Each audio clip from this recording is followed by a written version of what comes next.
prompt start, I guess there might be a few people coming late, so just try and ignore them while they squeeze past to the chairs. This is a new seminar series. It's an initiative by Dimitri. Most of you will know he's a lecturer in transport here at the university.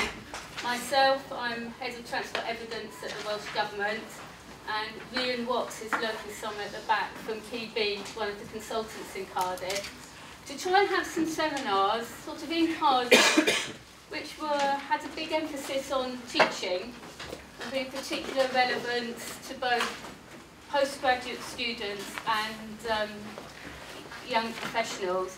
If you've got any ideas of topics, do drop us an email to let us know. And it's sort of opportunistic, as we're aware of good speakers from London or Europe in the Cardiff area. We're booking them up to come and do a slot for us here. And my first victim is from PTV, who's been giving some of us in Welsh Government a training course on VISUM software. And somebody expressed an interest in knowing a bit more about public transport modelling. So that's the aim today. Torsten's going to talk for about 60-75 minutes, and then we'll have questions for about 15 minutes. The idea is to start promptly about 4, finish promptly about 5:30 for people who need to go family commitments. Those of us who don't have to rush off, I think the idea is some of us will try and find the Pen and Wig pub. Hopefully somebody here will know the way, and we can carry on discussions there afterwards. So I'll hand over to you. Thank you. Thanks. Yeah, welcome to this my presentation about public transport modeling. First of all, I want to introduce myself, that you know who I am. Thanks to Helen for inviting me. It's a pleasure to be here in Cardiff. Don't have enough time to see everything. It seems to be a quite nice city. My name is Torsten Beutin. I come from PTV Group in Karlsruhe in Germany. And I started working for PTV around 10 years ago already. I've used the macro simulation model or models on a macroscopic level for the first 6-7 years in my career, and during the last years I concentrated more and more on the microscopic part, including pedestrian simulation. I've prepared some slides for you. Usually I give training sessions with the software for a day or for many days, sometimes for weeks. So I'm not exactly sure about the program for 90 minutes, which is quite short for me usually. So I'd like to start with the presentation, some general things about modeling first of all, and then some public transport stuff on a macroscopic level.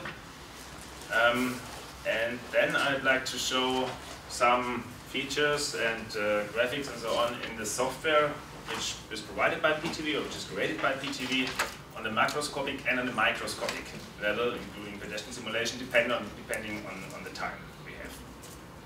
And it should take about 60-70 minutes, maybe, and then we have time for questions, discussions, and so on. If you have a question during the presentation, just feel free to ask, no problem. Just pass you around and then I'll ask you. Okay. Public transport modeling.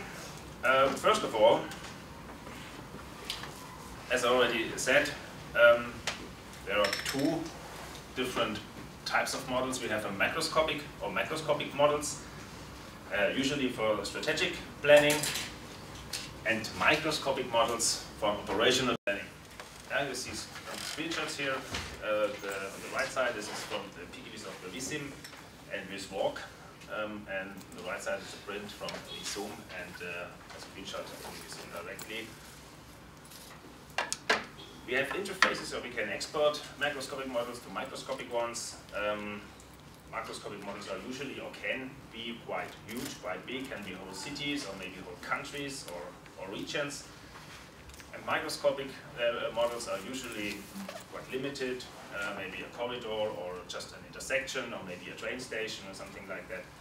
That's not that big than microscopic models. Now the first question is, why do we want to model transport? What do we want to know? And the answers we have, we want to know the impacts of infrastructure measures, what happens if we make changes in the infrastructure, if we create a new highway, a new bypass, a new lane, a new public transport system, a new timetable, a new stop, whatever we do, we can measure the effect of that change in the infrastructure. Also, I will come to that later, demand modeling, land use changes, what happens if we have a new industrial area, for example, or a new residential area. Demographic influences, you can see on the right side, the demographic development can play a role. Mobility pricing, what happens if you use tolls or any other costs for traveling. We can, more on the microscopic level, compare different or check different signal control plans, vehicle actuated ones, fixed time ones, and so on. Of course, public transport. Energy prices can be used. I don't know models which really use energy prices, but it can be used. And of course some restrictions for private and or public transport. Fields of applications, first for private transport. Transport master plans are quite popular, and they usually include the complete of all the features on a macroscopic level, private transport and public transport, demand modeling, four-step modeling, including all information, land use data, the complete network, all links, all public transport information, and so on and so on. Huge transport master plans, which also can be used for calculating future scenarios. Base information for traffic information systems can be used for emission modeling, road maintenance, management, analysis of accessibility, traffic management, measures assessment, and some cost-benefit analysis. And last but not least, traffic impact studies. Public transport, fields of applications for public transport, some are identical. The transport master plan, for example, as I already told, it uses PRT and PUT, usually except in countries which do not have a PUT, it's, sometimes happens. Line performance assessment, optimization of public transport connections, tender of public transport services, again analysis of accessibility, revenue sharing, cost benefit analysis, and also possible supply planning. If we talk about such models or modeling on a macroscopic or microscopic level, we need to know some basic definitions. We always talk about trips, that's our demand, the movement between two activity locations, between two areas. And the trips for private transport demand is always cars. So we have in our network, we assign car trips, so we want to see the number of cars on a link, not the number of people, number of cars. And for public transport, we assign number of trips of people. There we have passengers. We don't want to see number of buses on a link or number of tramways or something like that. We want to see number of persons. So that's the difference between private and public transport, number of vehicles, private transport, number of people, passengers, public transport. And we use matrices for the transport demand, different matrices for cars, for bicycles, for example, for pedestrians, whatever we have, and of course for public transport. Trips are distinguished according to the purposes in private trips and in quite complex models. We have quite detailed information about the different kinds of private trips, commuting, for example, education, shopping, personal business, leisure activities, and things like that.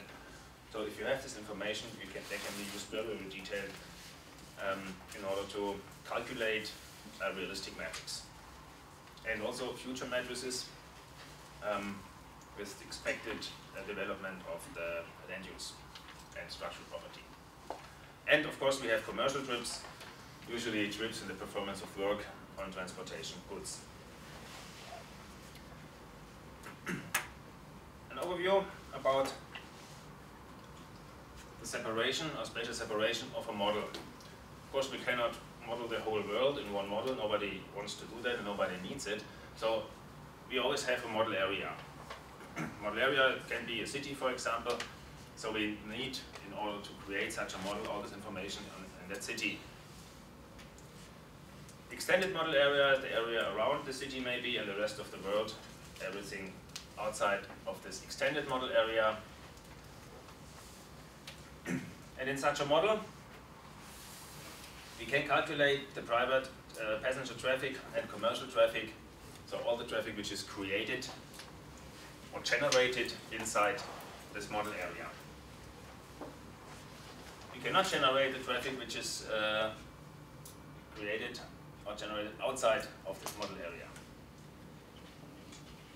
So we need, based on detector values, countings, household or surveys or whatever, we need external, or we have external traffic, destination and originating traffic, which comes from outside into the model area or leaves the model area.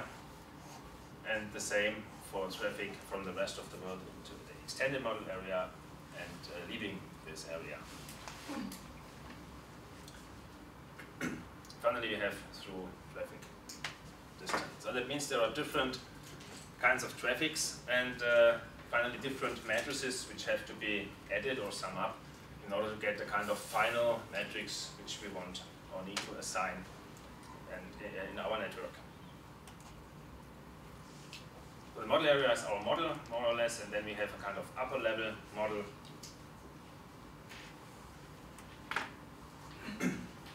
Okay, just a quick introduction to demand modeling, the four-step model. Maybe you have heard about that. You know, we talk about transport master plans or strategic, big strategic models. We usually also have a demand model implemented. It's not easy to model, to be honest, but I just want to tell you or explain you the principles. In order to calculate these matrices, because you cannot do this on a sheet or an Excel or something, it's not possible for a huge area like a city. Just cannot calculate a matrix manually, or not a good one, let me say it that way. So that's why we use demand models, and all the demand models I know are four-step models. Always 4 steps.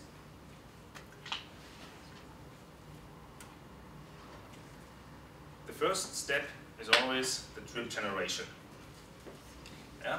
If nobody wants to move or needs to move, there are no trips. Yeah, so for example, for all of you, in the morning you have, or you want to go to the university, for example, or to your office, or to the shopping center, or whatever, so you want or need to move. Trip generation, step number 1.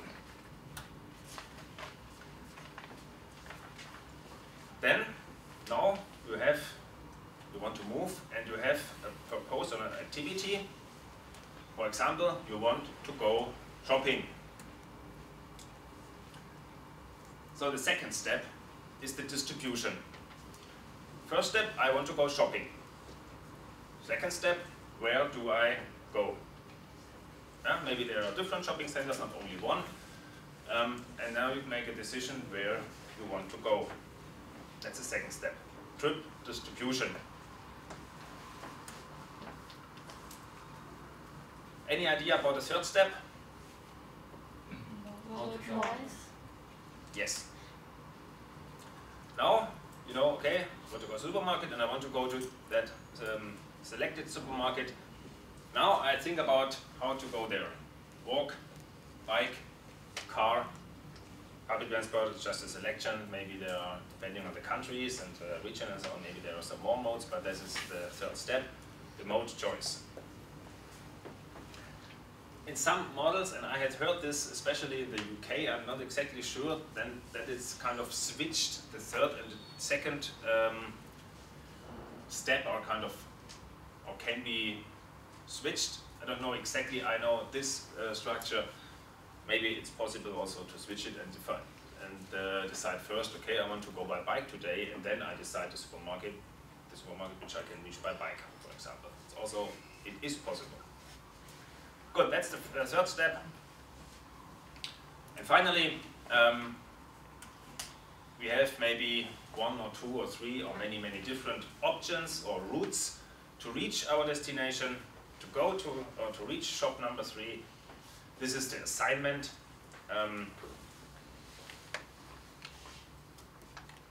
The assignment and the fourth step. So trip generation, distribution, mode choice, and assignment or route choice. Last one.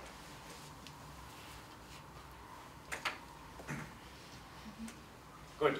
And if we want to model such a 4-step demand model in a software, a transportation model, we need to have public transport. Yeah, because for all these steps we need the information about scheme addresses, travel times, waiting times, transfer times, distances, and so on and so on. And it does not work if private or public transport is missing. For that modeling we need a full network supply for private and for public transport, if you want to get a realistic and good result. But once again, an overview, demand modeling. First, we have an input. We need to know the travel behavior of the people. Usually, this information is based on household surveys, which is done before the model is set up, because we need all this information. What trips do the people do? What's the trip lengths, the travel times, and things like that. Which modes do they use? How many trips per day do they make? And so on and so on. That's the travel behavior. Then, of course, we need the land use. Here, that means all these person groups, number of people going to work every day, pupils going to school, students, and so on and so on. And working places, number of school places, shopping areas, and all this information, land use data. Yeah, it's also input. And of course the transport supply, all the links, all the public transport stops, all the public transport lines, timetables, and so on, so the complete transport supply. Then we have an impact model, a calculation, modeling of decision processes, activity choice, destination choice, mode choice, time of day choice, and the route choice. That's the 4-step model. And the output or the result, finally, which is interesting for us, which can be analyzed, are traffic flows, traffic volumes, and schemes or scheme addresses like travel times and delay times and things like that. Yeah, again, generation, destination, mode choice, and assignment. Okay, now let's concentrate a bit more on public transport. First, the purposes of a macroscopic public transport model. The first thing we usually always do, modeling the current situation. It's quite important because the current situation is the only situation in our model which we can calibrate. Because we only know the traffic counts, the traffic flows, the number of the passengers and the lines, the timetable, everything, all like that, only for the current situation. We can estimate it for future situations, of course, but for the calibration we need it for now, and then we use all the coefficients, parameters, and so on, which are used for the base year or for the current situation for future scenarios. Yes, finally, or then we always have such models for future scenarios, or in order to calculate future scenarios or forecast future scenarios, because we do not do it for the current situation, because we know the current situation and we cannot change it in 1 day or in 2 days. But there's always the base. Network performance, transport supply performance, revenue calculation, infrastructure cost estimation, line blocking, forecast of future scenarios, and scenario comparison. It depends, of course, on the modeler which of these purposes are important or interesting for him. For example, things like line blocking or infrastructure cost estimation, things like that may be more interesting for authorities or for public transport operators and modelers like that. While consultants are usually not, not really interested in things like that. They just are interested in the scheme addresses and the traffic flows in order to analyze any whatever infrastructure changes and things like that. Yeah, so it depends on the modeler which of the proposals are interesting for him or for her. And on the microscopic side, of course, the same modeling current situation, network performance. And then there are some features which are only available on a microscopic level, but it's only realistic to do this in a small area. So that's why we will never use a whole city and model a whole city on a microscopic level. That's just too much, just takes too much time and it's not really needed. But for example, vehicle actuated signal control, for example, public transport preemption, of course, if you analyze an intersection, it makes or can make a huge difference if there is a public transport preemption or not, for the delay or queuings and so on and so on, and especially for the attractiveness of the public transport system. Pedestrians interacting with public transport lines within the stop geometry. This is really detailed then, including pedestrian simulation with realistic acting pedestrians. Yeah, theoretically, on a microscopic level, you can have one stop without any idea about the geometry and millions of public transport passengers, no problem. But if it comes to the micro simulation or microscopic level, you will see that it's a bit of a problem if there is only a platform with a length of 20 meters and you have 1,000 passengers, that it's just not possible that it doesn't work. Can also be used, is used in reality for kind of emergency simulation, evacuations and things like that. Other details like partial route diversions. For example, buses can be assigned to free bus bays. Yeah, in theory it might sound, or maybe it works, but if you model it or simulate it, sometimes you find out that there's possible because the not enough space or whatever. Also some details which can be analyzed on a microscopic level.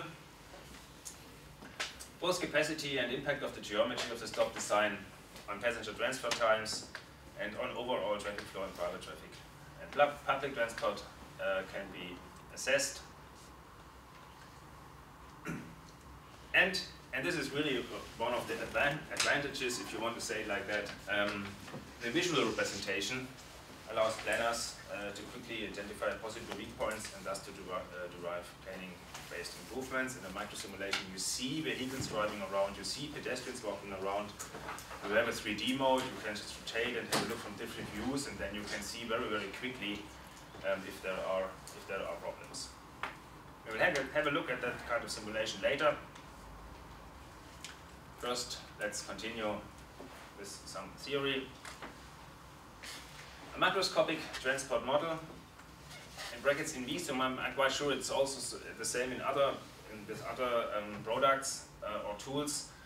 We have a demand model, yeah, with all this information about origin and destination, number of trips per demand segment, and so on and so on.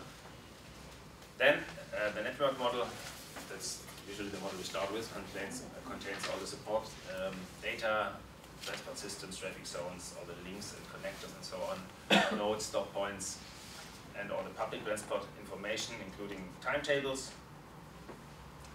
Impact model, I already said this previously, this depends on the user, which he or she wants or needs to use. Calculate assignment, calculation of service indicators, this is usually, or I would say, the main task or the main mainly used kind of model. The operator, or an operator model, is more interested in the number of vehicles he needs and what does it cost, revenues.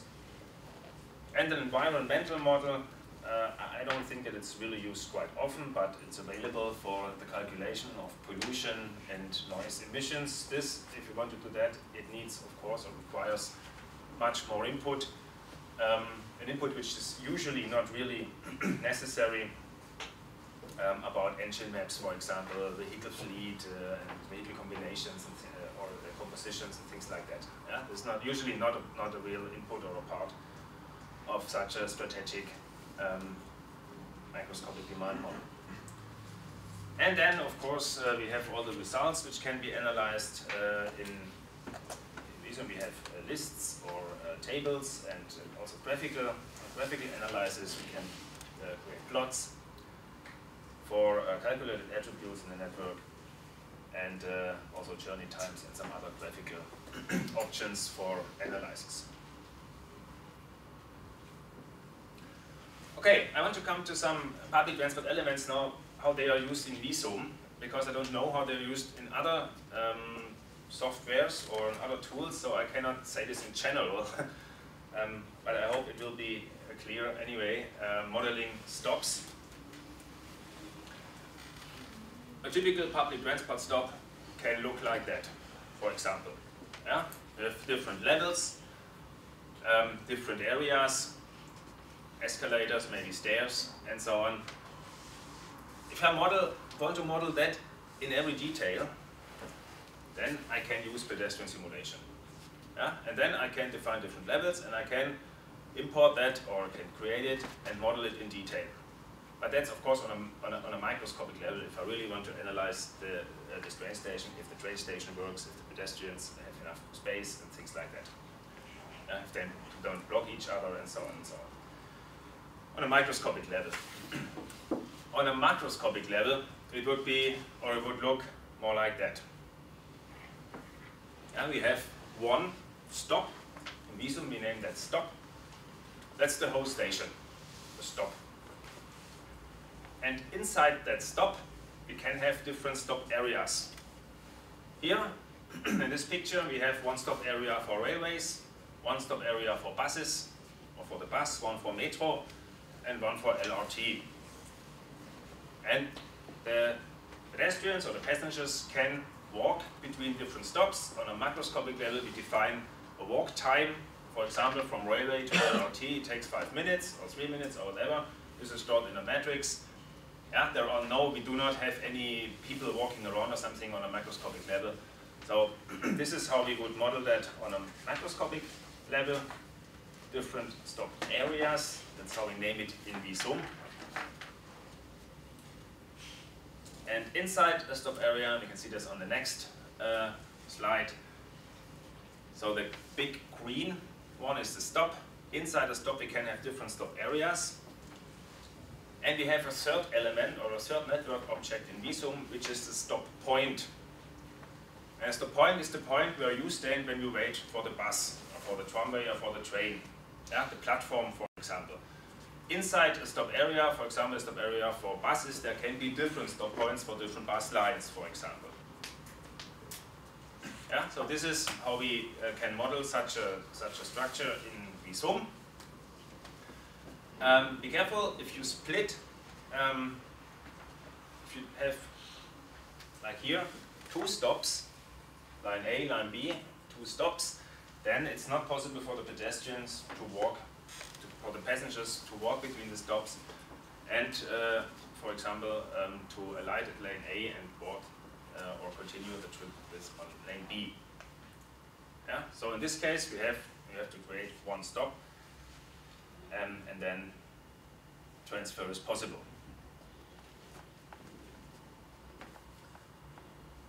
So this is the first element which we use for public transport modeling: stop areas, and stop points. And of course, the next one, we have public transport lines. The line, first of all, is more or less just a name. Yeah? Line, for example, line 1, line 2, bus 5, bus 20, this is the line. Can be used for network evaluations. How many people have used line 1, for example. It is assigned to a transport system. A line has always a transport system. Can be a bus line, can be a tram line, a train line, whatever. It has a transport system. And it can have an operator or vehicle combination. for the strategic demand models, I know the operators and vehicle combinations are not that important. Yeah, because we know that we need the lines and the public transport system, of course, in order to assign passengers, in order to get travel times, in order to calibrate it, and so on and so on. But we don't care if the operator of line 1 is A or is B. Yeah, it doesn't make any difference in the result. The name of the operator doesn't make any difference in the result. And a vehicle combination can make a difference in the result, but since, let's think about this, 1.5 years maybe, because since that time we have a capacity restriction also for public transport. In older versions it was not possible, so the vehicle combination also did not play a role. Now it can be used, so you can define a tramway with 2 wagons or 3 wagons or whatever, and the capacity per wagon, so then it can use it. Then we have line routes. They are distributed or connected to a line always. So one line, for example, bus 1 can have different line routes. This a sequence of stops, a maximum sequence of stops. Maybe some of these line routes are faster trains, for example, and do not stop at each stop. It's still the same line, but another line route. And all stops are defined where passengers can board or alight. And then we have or use a time profile where we define the runtime between the stops. This time profile then is used to create a timetable where you define only the start times on the first stop, where the line starts on the line route, and then the other times and the other stops are just calculated.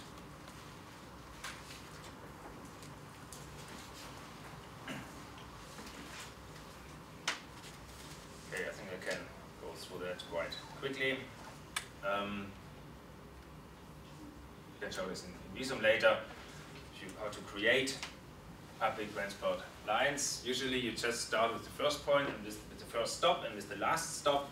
And Visum will just calculate the public transport line or the shape, the route of the public transport line, depending on the settings which are made. Usually it's the shortest path or the quickest path, depending on the settings. And of course it can be rerouted and adjusted manually. Okay, some more features which can be used: calendar, operators and vehicles. Just a few information, not much about that. Usually most of the models we model 1 day, one average working day. Yeah? This is if we make any evaluations of new streets, new links, whatever, we always use a working day, an average working day. Usually it's Tuesday or Thursday. So we don't need a calendar. If you are an operator and you want to calculate your costs and whatever, then of course you need, because you have different timetables during the week, maybe on weekend, on Christmas, on holidays and so on, different timetables. And then of course you can use a calendar, which makes the whole thing a bit more complex, but it's not too difficult. Yeah? Then you can use a calendar.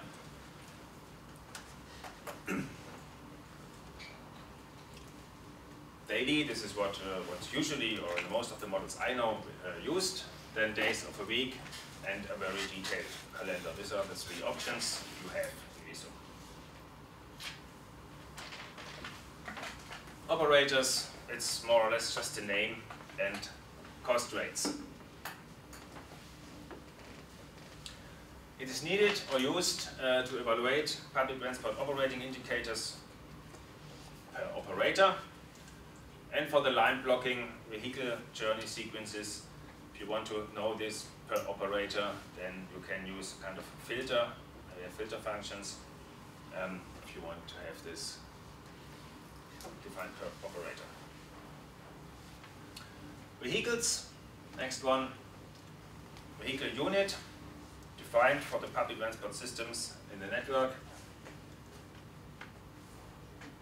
And a combination is a vehicle combination which consists of one or more vehicle units. For example, a bus usually is only one vehicle unit. A tramway or a train can consist of more than one. We can define the number of seats there in a total capacity. Total capacity is not the total number of seats, because also people can also stand in a bus or in a tramway. So there are two different settings. And it is used or needed only if we use the capacity restraint assignment. Capacity restraint assignment is always used for private transport. All the links have a capacity, but for public transport, you can select if you want to use it. Just one example, the vehicle combination train can, for example, consist of several vehicle units wagon. This is used or needed for model vehicle journeys using different vehicle combinations. If this is an evaluation which is interesting, and evaluate indicators such as service kilometers on the level of vehicle combinations. Okay, that's just some input, and now we come to the really important input. Operators, vehicle combinations, vehicle units, and so on, nice to have, not needed for all kinds of modeling. Timetable editor is very important, and in the next or over next slide I'll explain why. This is how it just looks in VISUM. It looks more complicated than it really is. It's not that complex.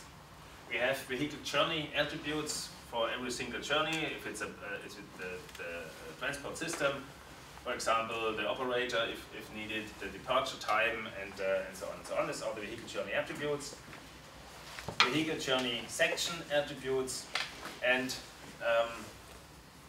the last one here is the vehicle journey stop sequence.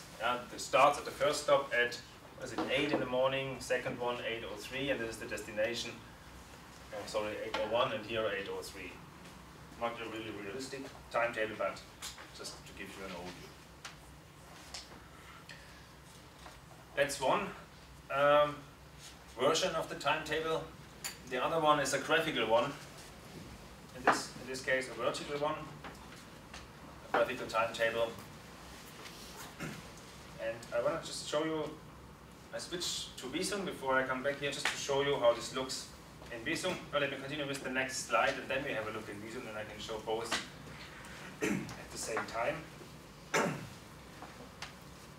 This is quite helpful if you want to understand a public transport network. You model it like that, for example, in the software. But if you stand at a bus stop or at a train station, and if you want to look for your line or whatever, you will always find something like that. A schematic line diagram, which is much easier to understand and to get an overview about the system, the complete public transport system. So that's possible to display the model that way. And just skip the presentation, I'll just stop it just a second.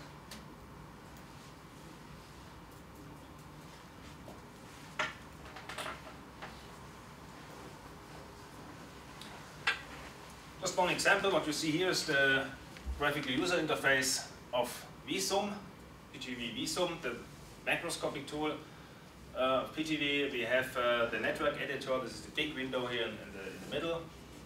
Network objects here on the left side. Different windows which can be opened or closed depending on the layout settings, matrices, and so on and so on. Don't want to explain that in detail now. And what we have here is a model of Karlsruhe, the city where PTV is located. We have all the links here, different public transport stops, as you can see here, and a public transport network.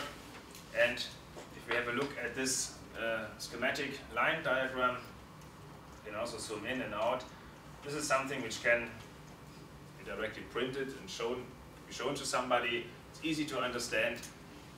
If you want to display same in the network. It's a bit complicated to display all the lines. Just try to.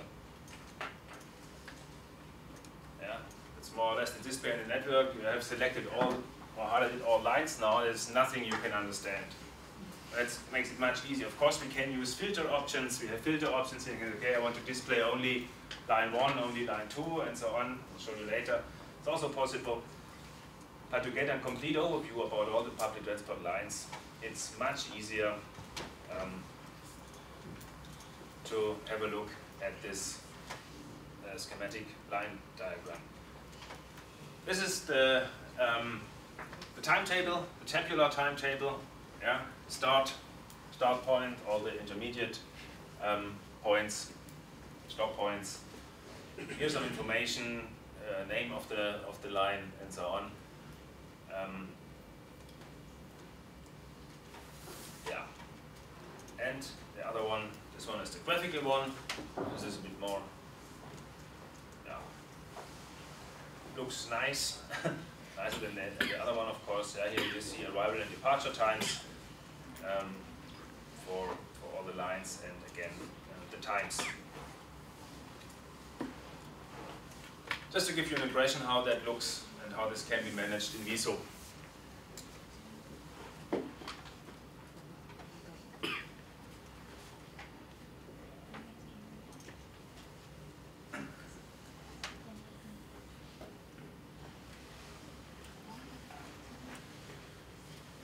Good. Some words about the demand modeling. And now I don't want to speak about the demand and about the four-step modeling. Now I want to explain or to show how to connect the demand or how to use the demand in VISUM. Yeah, we have demand segments and we have matrices, and we just connect demand segments and matrices and assign demand segments. Which sources can provide demand information? Distinguish between simple count information, for example, passenger volumes only, or origin destination information, passenger counts, demand model generated data, ticket sales data, commuter trips, students data, passenger onboard service. So there are different options how to get this information. You need any information because without it's impossible to create or to manage the demand for a public transport assignment.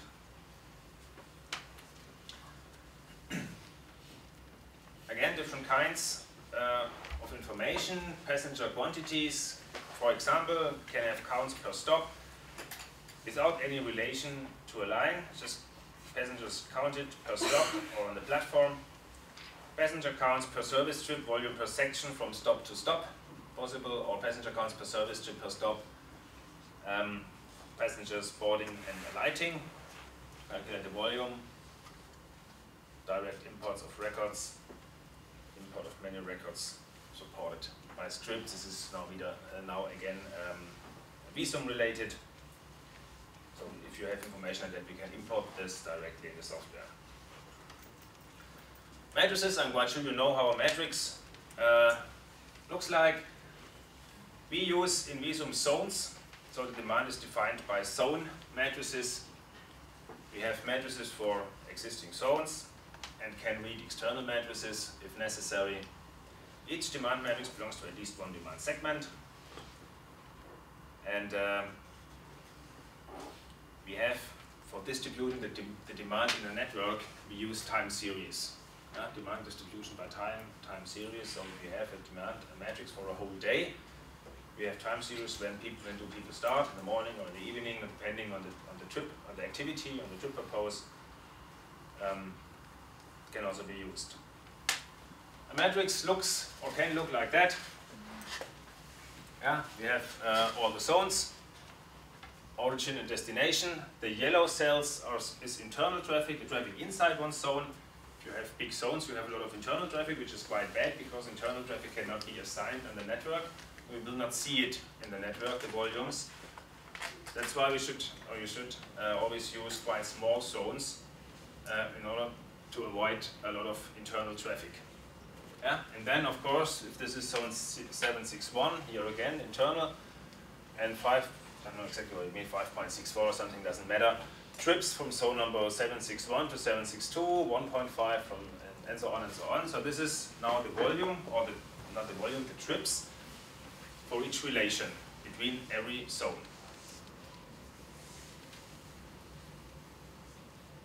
Number of trips from origin to destination, that's why we're naming OD matrix usually, from zone to zone, assigned to a demand segment. A demand segment would be, for example, car, public transport, bicycle, pedestrians, and some demand segments.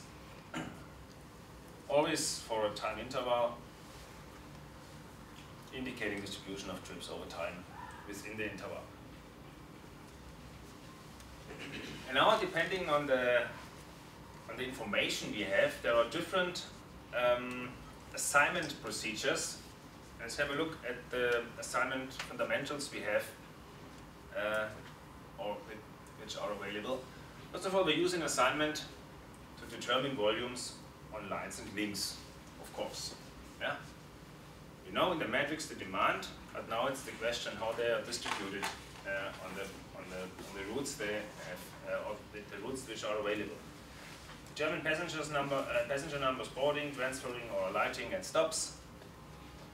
We can calculate, based on this assignment, passenger-specific public transport schemes, like journey time, number of transfers, service frequency, waiting time, access egress time to the public transport stop, and so on and so on. Determine individual departure and arrival times, like in the timetable information system. And an assignment, yeah, for example, we want to go from A village, that's the origin, to the destination, X city. There are two options. There is a bus 1, yeah, here, passing also B village, and there is a train here. So it would be possible to stay in the bus, or leave the bus here and use the train to the destination. Two options. So we need a lot of information in order to get a correct result here. For example, if you have a timetable, we know how much time it would take to alight here and wait for the train. Without a timetable, we do not know it. Yeah? Then the person will assume it will stay, he or she will stay in the bus. But with this information, a timetable and some settings about the assignment procedure, for example, a transfer gets usually a higher kind of value because it's not that attractive. Even if you are maybe faster, if you change here, if you're just 1 minute faster, you maybe will not change because it's more comfortable to stay in the bus. This is a setting of the assignment procedures, can be defined very, very detailed. For example, things like comfort, if it's comfortable or not. And if you have to change the transport system many times, even if you are a bit faster, it's not really attractive to do it that way. Yeah? If you sit in the bus, you are reading or sleeping or whatever, it's always more interesting to stay there, even if it takes a bit longer. So it's not only time dependent, also other factors can play a role here.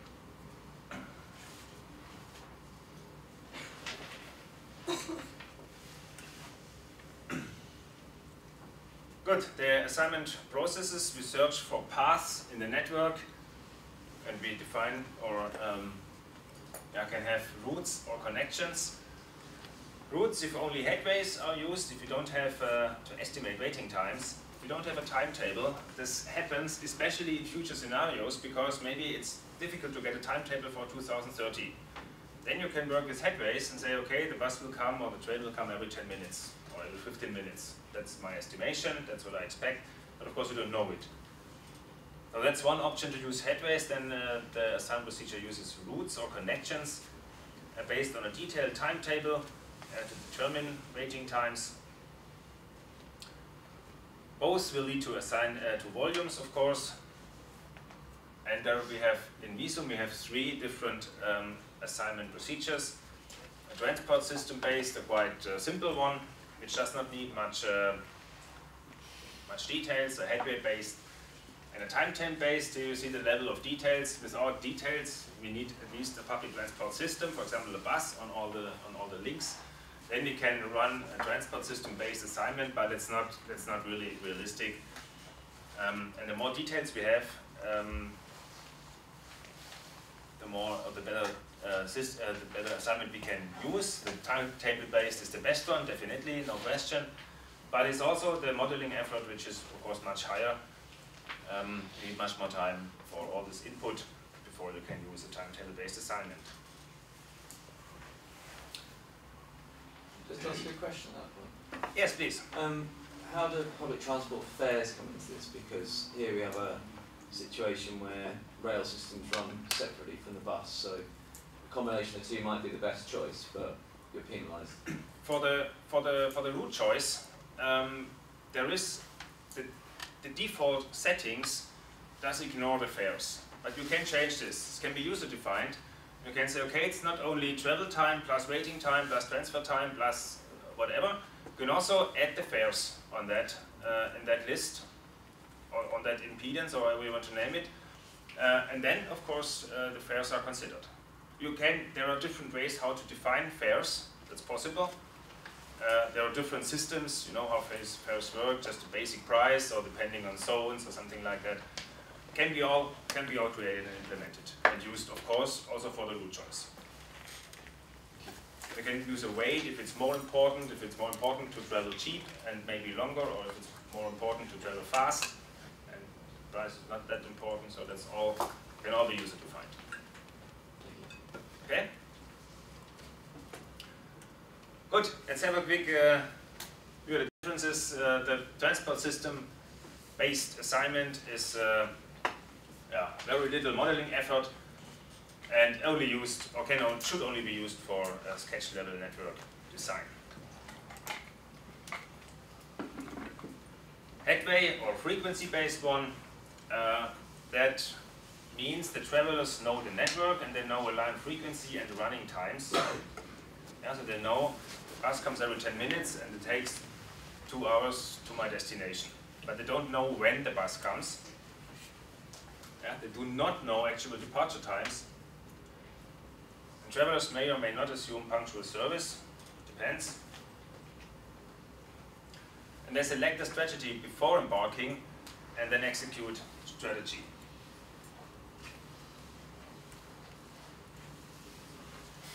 Justified is if the headways are all smaller than 30 minutes. Yeah, as they do not know the actual departure times. If you have a headway of 1 hour, you do not just walk to the train station and wait. Maybe you do it, but I wouldn't do it usually. So that's why it usually works if the headway is quite smaller than 30 minutes, or is smaller than 30 minutes. Timetable-based one, the travelers know the network and the full timetable. Travelers consult timetable and select paths before embarking. They assume punctual service. You can analyze these transfers in detail, and you can use detailed modeling of complex timetables.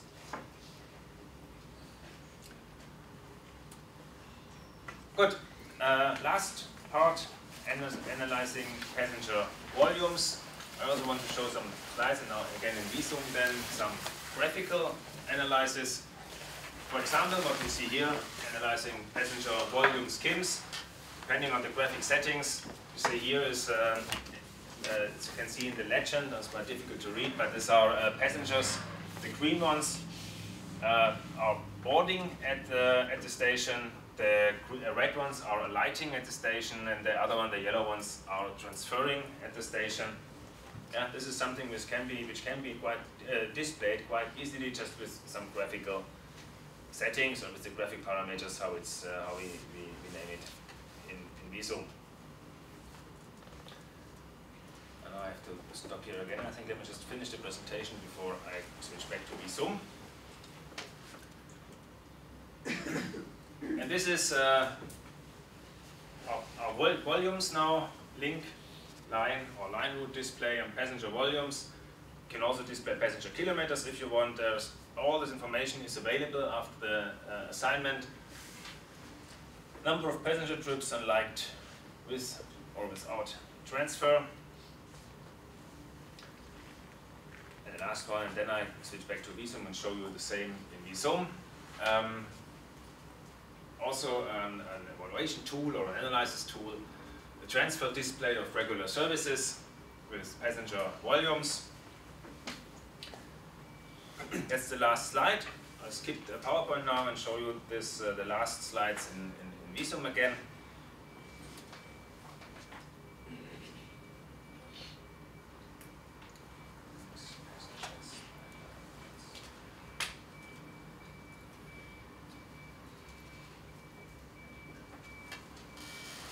Yeah, this is exactly what we have seen on the screenshot. Here again, passengers boarding, alighting, destination, and so on. And just one thing, the graphic parameters. This looks very complex now, and don't get confused. I just want to show how this can easily be displayed. We just have, for stop points, we select the chart, and then we select attributes, the attributes we want to display. That's what we see here. We have a chart, display is a pie, and then we have an attribute, passenger boarding at origin, passengers alighting at destination, or passengers transferring total. Yeah? That's all. So it's not too complex. All these attributes are available all the time. As soon as you run an assignment, you do not need to select which attributes you want to calculate. Run an assignment and you have all this information, and you can display it in Visum quite easily. That's that one. This transfer display of regular services looks a bit strange. It's also a bit confusing for me sometimes. Again, this is now for one stop. You can see the cycle, basic cycle. This is 1 hour. It's the stop number 101000, and you can see here finally, if you come from that direction, at that time, the numbers here, 243, are incoming passengers in that line, and the 222 are leaving passengers. If you come from that line and want to continue here, just click on this links or connections here, and then you see 1 minute and 10 minutes. 10 minutes is the time you have to wait, and 1 minute is the walking time. So you need from that stop to that, or from that area, arrive here to that one, 1 minute. So if the timetable, if the bus or tram or whatever it is leaves at the same time, you will not be able to catch it because you have 1 minute walking time. So finally you walk 1 minute and have 9 minutes waiting time, or 10 minutes altogether. So this is just also a tool to check a stop and all the connections for transfers. Okay? Good. So far, Visum, or the macroscopic part, it's almost 5. I'd like to show you now just a simple, very simple example in the microscopic level, just by creating it live, and see that it's can be created quite quickly.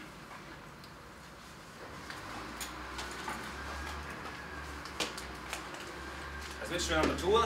This is now PTV Bissim. The graphical user interface is comparable. Yeah, the network objects here are a bit different, but it looks almost comparable. And I just want to create a simple tramway stop, for example. I need a link. First, maybe a bit longer.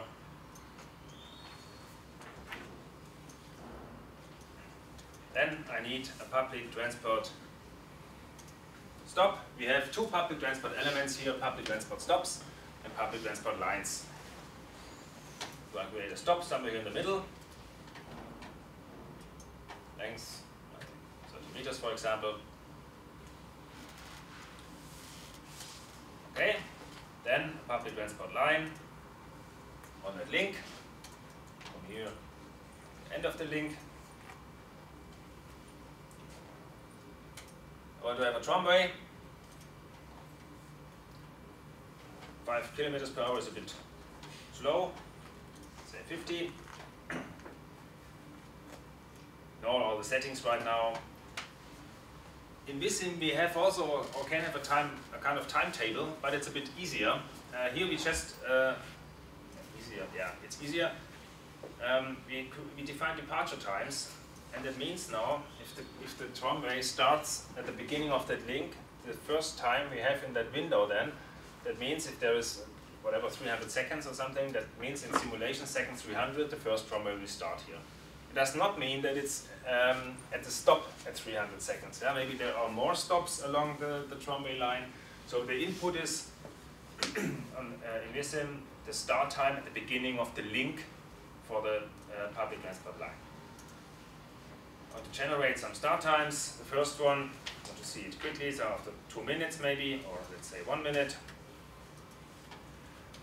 And I want to see it have one every 5 minutes until the end of the simulation time. Usually in a microscopic level we simulate 1 hour plus a kind of warm-up period. Yeah? Because if we want to model intersections and we start in the first second with evaluating of the queue lengths, of the delay times and so on, then we get completely useless results because at the beginning the network is empty. So we have to fill the network first. But in this case, manner, I want to have an occupancy, let's say 30 passengers per vehicle.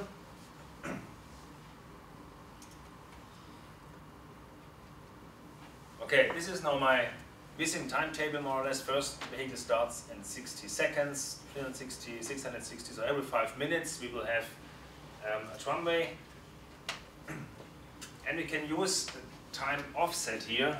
Yeah, if we know the time when the vehicle should be on the public transport stop, and it doesn't really fit together with our departure times, then we can use a departure time offset here in order to start a bit later, so that it fits the origin timetable here. The problem is right now we do not know how much time it takes for the tramway to drive from here to here. So we have, if we want to do that, we need to run the simulation first and make the travel time measurement to know how much time it takes.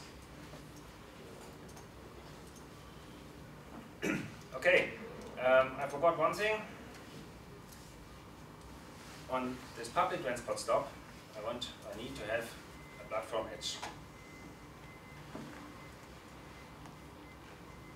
I will try it on the left side. I hope it works. In the microscopic models, I have problems with left-hand traffic sometimes. It's really not easy, especially in complex intersections. Okay, traffic, a platform on the left.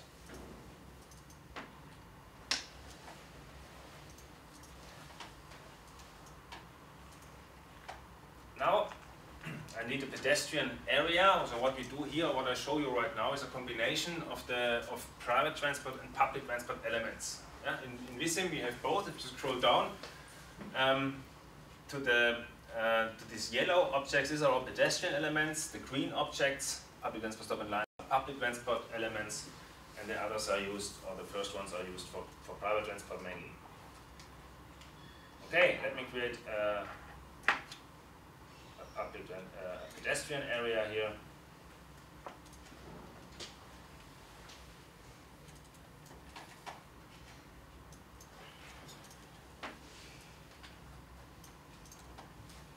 Okay, another one for waiting.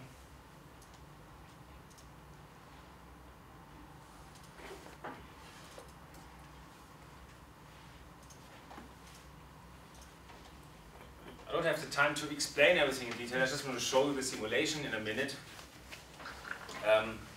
So believe me, it will work. I hope so. Okay,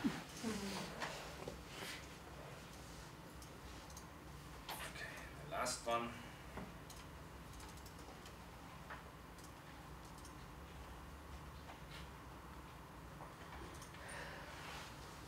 What I finally have or want to have, I have a pedestrian input on that area here. That means pedestrians start walking over there. They should walk to the waiting area here. This is the waiting area. Here they stand and wait for the public transport system, bus, tramway, whatever. System comes. This is the platform edge. Please be careful. Here the platform edge is not the waiting area. Yeah? They do not wait directly here the platform edge. They wait a bit away, and as soon as the train stops, they walk to the doors. We need a pedestrian input here, whatever, 600 pedestrians per hour.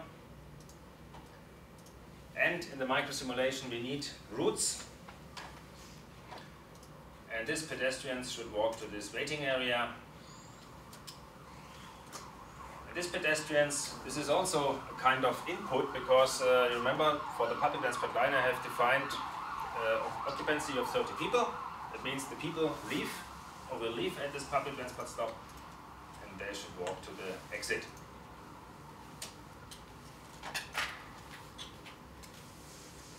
So, that's okay. One last thing, which can be defined here.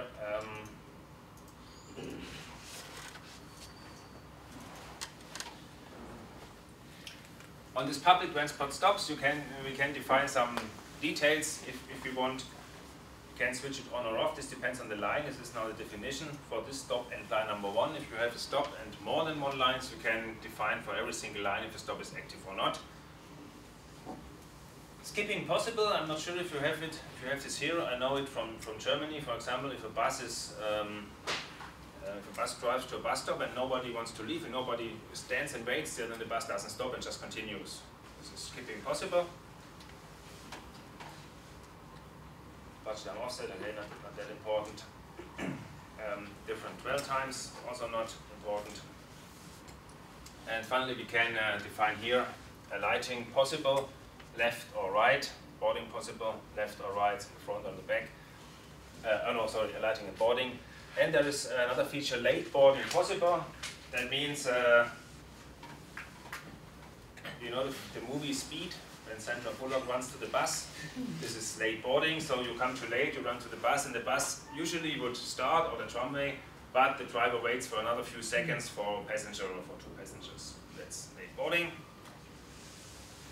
And you can select if it's possible or not.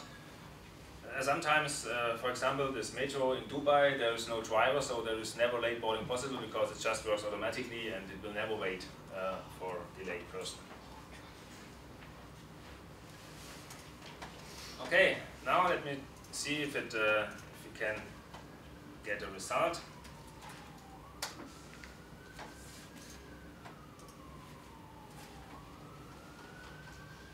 Fast.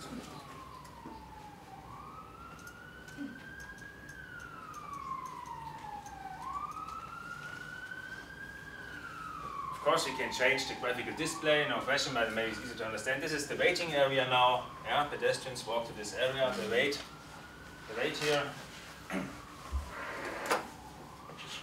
And of course, all the pedestrian behavior and the behavior in the waiting area and everything can be defined quite detailed. Nothing is fixed, more or less. Also the doors for the public transport system, the speed, the acceleration, deceleration of the public transport system, all the stuff can be defined, can be edited. So there are many, many functions. And of course, this is now one level, it's only the base level. It's very simple to create second levels and put the areas on different levels. And then use, that's the next element here. We have ramps and stairs, and then we can use ramps, stairs, escalators to connect all the levels. With a trick, it's also possible to use a kind of elevator. That's not an element here, but it's also possible. And this also can be used in combination with kind of vehicle-actuated signal controls. Yes, if the pedestrians have to cross the street, for example, they push the button, then the signal time changes, and also priority for the public transport system based on detectors. Public transport passes the detector, a new interstage will, or a new signal program or a new signal group will be started, and so on and so on. Yeah, this is the, let me say, easiest model for public transport on a microscopic level. including pedestrians. Of course, it's possible to make it even simpler without pedestrians. If you want to have only the effect of buses on the effect from buses on private transport, for example, if they block the street or something like that, then you can calculate the dwell time. Here it's not calculated depending on the number of passengers waiting, but then you can calculate the dwell time. You can model it completely without any pedestrians. The bus is just waiting for a few seconds or minutes, depending on the setting. Blocking the vehicles, that's of course also possible, and usually sufficient for many models.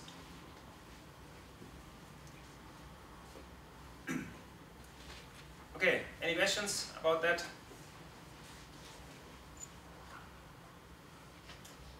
No?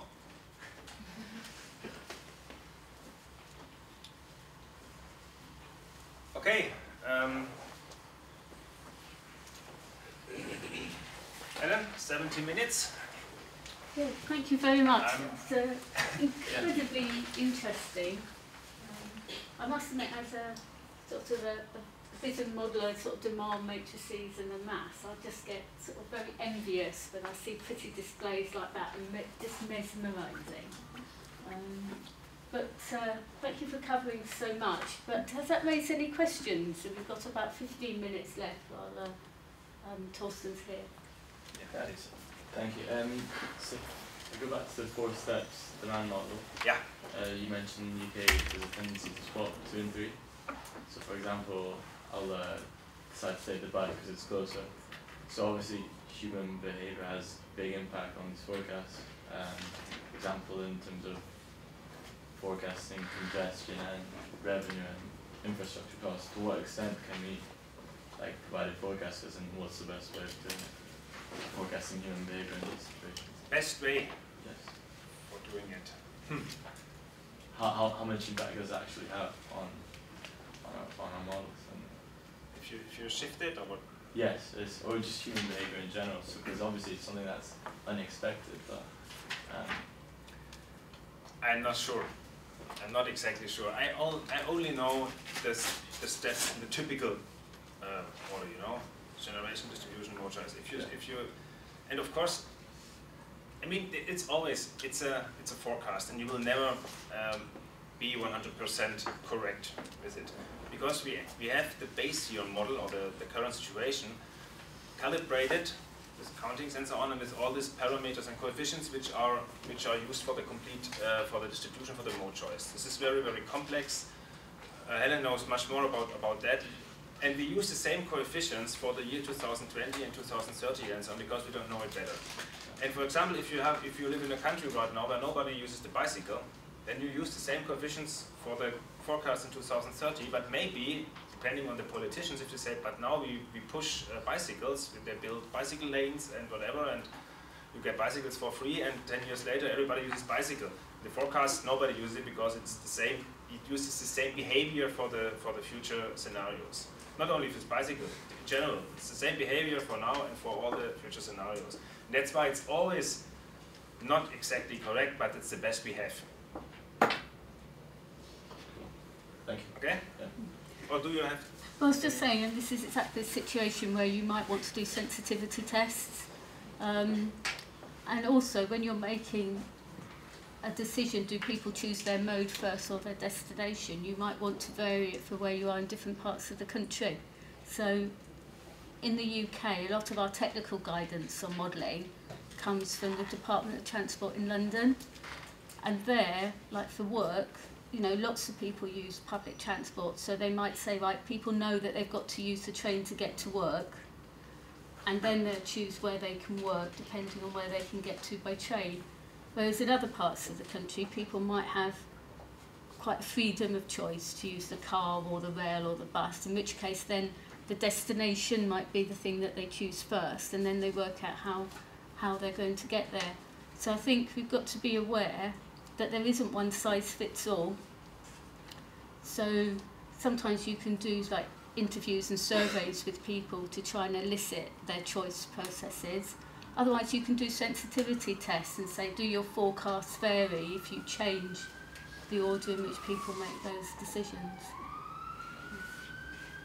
Thanks.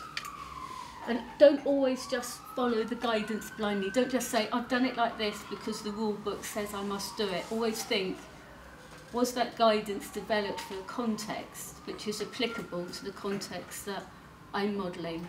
So particularly, like I can see that some of you are from overseas countries, if you're going back somewhere overseas, your context could be quite different from the one that's in the UK. So you've got to take the principles you've learnt here and think about them before you apply them elsewhere. Because you're saying that some of the models you've built in the Middle East, for instance, don't have cycling as a mode in there at all, because people just don't cycle in those climates. Whereas here, increasingly, it's important to include cycling as a mode. Of course. I was just interested, who are the major clients, who are the people who generally use this software? Is it like transport providers, or is it for governments for strategic planning? Or could you use it, for land use planning? Could you use it sort of put in, this is the current situation, this is what transport we have available now? Could you put all that in there and then look for opportunities? For all of that, yes. Where's the main sort of use for it, would you say? Usually it starts with governments or authorities, depending on the country, and if they have the software or the model and use it, then they are kind of force the consultants somehow also to use it. So authorities, governments, consultants, these are the typical users, of course, and also operators. For example, the Deutsche Bahn, the German railway company, is a real power user. They calculate everything, all their costs, everything, the timetables and so on, everything in Visum. Transport for London as well. Or don't know exactly what they do exactly, but they are also one of the most important users of the software. So it's not limited. Now in the UK, is this software something that's being used by lots of sort of government authorities in the UK, or is it relatively new today? Here in the UK, I would say, but I'm not a salesman, I don't know exactly the numbers and so on, but I would say in the UK it's relatively new. Yeah? So because I give training sessions since about 6 or 7 years. And in the second year I was in Edinburgh one time, and then the second visit to the UK was last year in Birmingham. And then I was in London and again in Birmingham, and now I'm here in Cardiff. So it became much more requests for trainings, and then I would expect that it's also more software which is used. I think so. I'm just trying to establish from a sort of consultancy level whether it is something that is going to be, sort of commonly used. And, But maybe it also depends on PTV UK, because PTV UK is, or the new PTV UK started I think 2 years or 1.5 years ago. And there are 3 or 4 people now, I don't know exactly. And of course, this makes a big difference if you have 3 or 4 people go to the customers or to the authorities, showing the software and so on. Or if everything is handled from Germany and it's got difficult to come here and the problems with understanding and whatever. So yes, there is much more. I think the software is much more used now compared to 2 or 3 or 4 years before. Yeah, I'll just add to that, Transport for London, who are a key client for many consultants, in 2010 they published their traffic modelling guidelines, and in that they said that there were 2 software packages they would accept for macroscopic modelling of highways, and that was Saturn or Visum. And I think that's really sort of kick-started the use of Visum in the UK. And then it's been used in Birmingham in their prison model for about 10 years. But I think personally, it was sort of TfL declaring their colours in 2010 and saying Saturn or Visum has really led to its increased adoption in the UK. I have 2 questions. Yes, please. The first is the 4 steps of demand modeling. You mean the 4 steps should be step by step? I think usually yes. First they are, but in Visum we have the second and third step. There are different types of demand models we can use in Visum. The simple 4-step model, and we have an activity-based model, a drip chain-based one. So there's not only origin destination, it's a complete drip chain, home, work, leisure, home, for example. And for that more advanced model, more complex model, the second and third step are combined. It's a combined procedure, a combined operation, calculation. I don't know exactly, I think internally in Visum it's still kind of separated and calculated step by step. So if I think you're right, I think it's really calculated step by step. First the trip generation, then the trips are distributed, then if you have the distribution is one matrix with all the traffic, all the demand. And then it's like cutting these matrices into pieces, or not into pieces, dividing in by factors and say, okay, 20% of this matrix now uses public transport, 50% cars, 10% bicycles, whatever this is then, and of course per relation, it's not just general 20% of all relations. This, for example, depends of course on the supply. If you have a public transport connection between two zones, then it's much more attractive, so there will be much more public transport compared to other relations without this public transport system. But yeah, if the question was if you calculate step by step, then yes, it's step by step, and it's an iterative process, it's a loop. Yeah, because in the first time when it's calculated, it's based on an empty network. The travel times and all the other scheme matrices are not correct.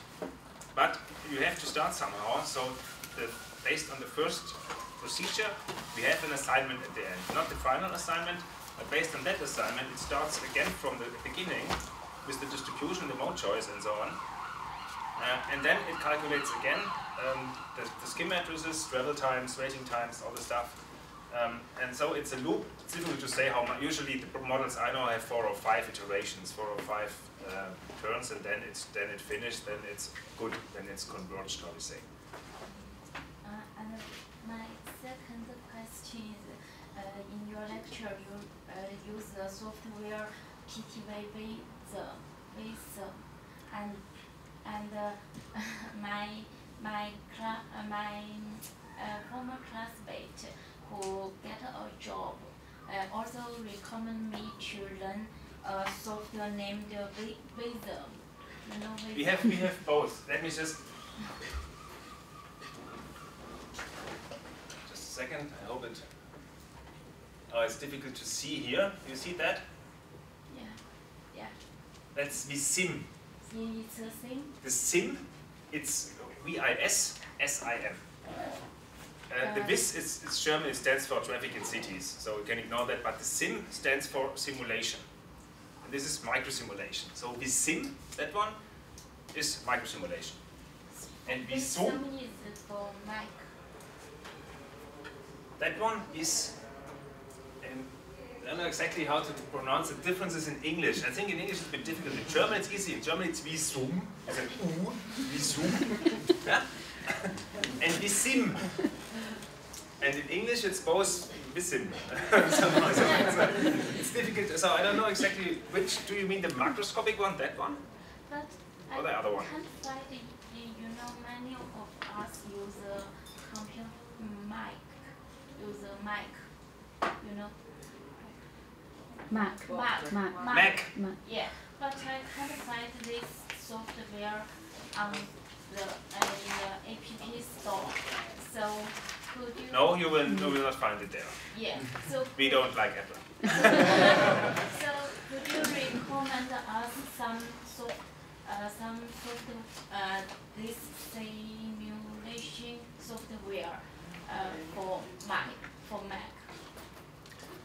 You can run them on parallels. I use a lot of software that doesn't run in a Mac. You get a system called Parallels. Okay. And if you load it onto your Mac, and then it allows you almost to have Windows running inside. Is it a kind of emulator or something like that? And it's not very expensive. That's how you can run it through the Mac. Then that will be the only way. I know it doesn't run. You cannot install it on a MacBooks and so on. I know that. So the only way seems to be to use this emulator. What's the name? Parallels. Yeah.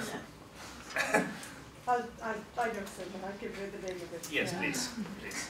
Then you can do it. Or buy a second computer, a second notebook, and then you can download and install it. Could you use Zoom for for the airline market? Because theoretically you're still working out from different connection points, and you're still working out passengers going through.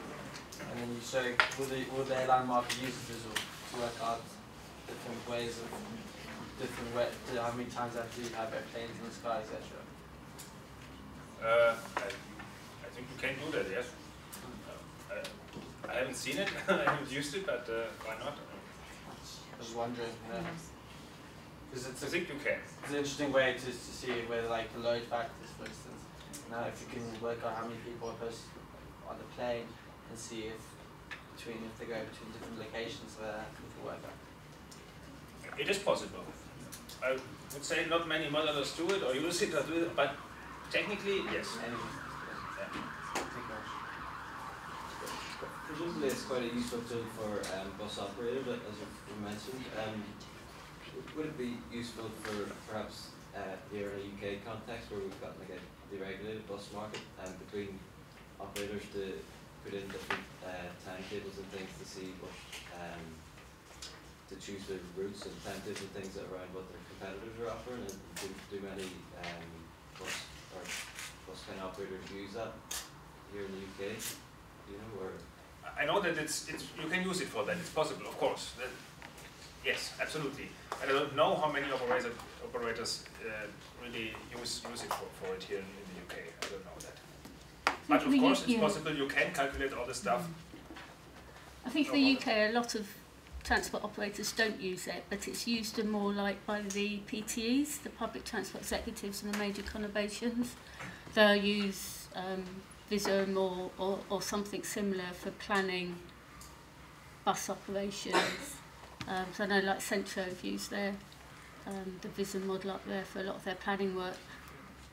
Tends to be more used in the UK by authorities who are putting together business cases to the Department of Transport for the funding of new public transport infrastructure. So they'll be putting in like new bus rapid transit routes, and they'll be modelling them in this software to get the patronage forecasts to feed into the sort of the business cases that are going to the DFT. It seems to be in Europe more where the operators have cottoned on to modelling and actually doing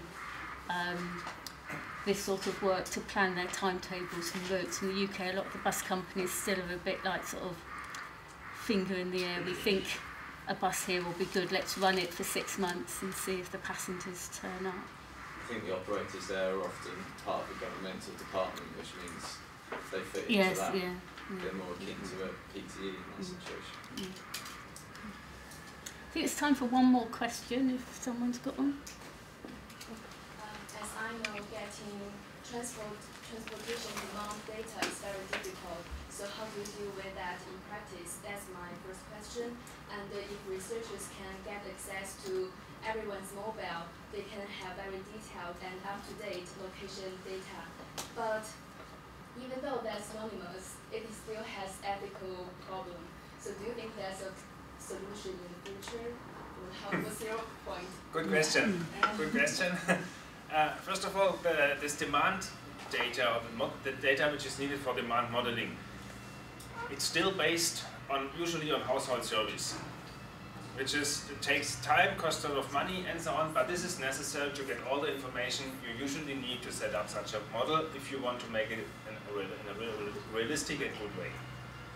And you're absolutely right, we use already TomTom data from systems in cars, for navigation systems and so on, for real time, for speed profiles and to get volumes and things like that, measure travel times. So this is already used from TomTom. But you're right, if we could use, or if the data from smartphones and mobile phones and so on could be used, would be helpful, but I don't see this will happen in the next years. And to be honest, I don't hope that it will happen. I'm not sure. I don't know exactly how this the development about that. But technically, of course, it would be very, very helpful to know where the people are at which time of the day and what they do there. Of course, would be interesting. But I think this will if it will be possible in the future someday, then it will take many years. I think so. I don't know it. I'm not a politician. Okay, well, thank you for a very interesting presentation. You might be aware that Swansea, leading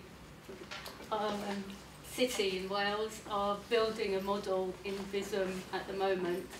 And just before Christmas, the Transport Minister for the Welsh Government announced that we'd be building a South East Wales regional transport model to look at issues like the metro proposals, and that model is going to be built in Visum as well.